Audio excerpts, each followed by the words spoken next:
on est bien d'accord. Mais si vous regardez la Syrie, l'Irak, la Libye, tout ce qui marchait, qui était un peu solide, qui avait effectivement des régimes dictatoriaux, durs, tout ce qu'on veut, iniques, etc. Mais enfin, en attendant, où il y avait une survie des communautés, un multiconfessionnalisme de fait, etc. Tout ça, ça gêne, surtout quand en plus ils sont riches. Voilà. Donc on a voulu dégager tout ça. C'est un échec flagrant. C'est un échec flagrant, un échec humain, un échec dramatique. C'est très facile d'aller dire que Bachar el-Assad a 400 000 morts sur la conscience. Nous aussi, nous avons armé, soutenu, entraîné, formé toutes ces espèces de milices qui sont des succédanés de ce qu'il y a de pire, des gens qui ont fait s'effondrer les tours du World Trade Center.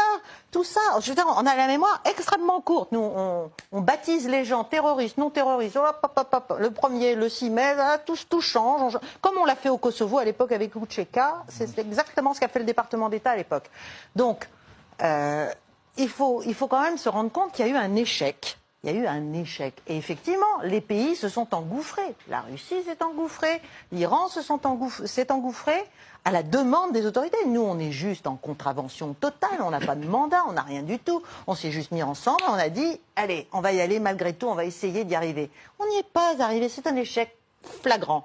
Donc, il faut en tirer des conclusions, il faut essayer de restabiliser cette zone, ne serait-ce que pour être un tout petit peu moins cynique.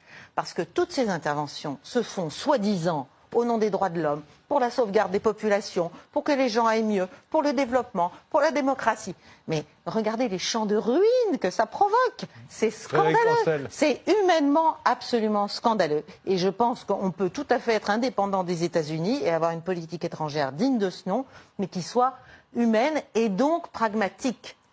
C'est ça le grand paradoxe, et que je défends vraiment avec toutes mes forces, c'est que l'humanité, elle est dans le pragmatisme, elle n'est pas dans l'idéalisme, les grands blablas, les grands oripeaux moralisateurs qui font des tombereaux de cadavres.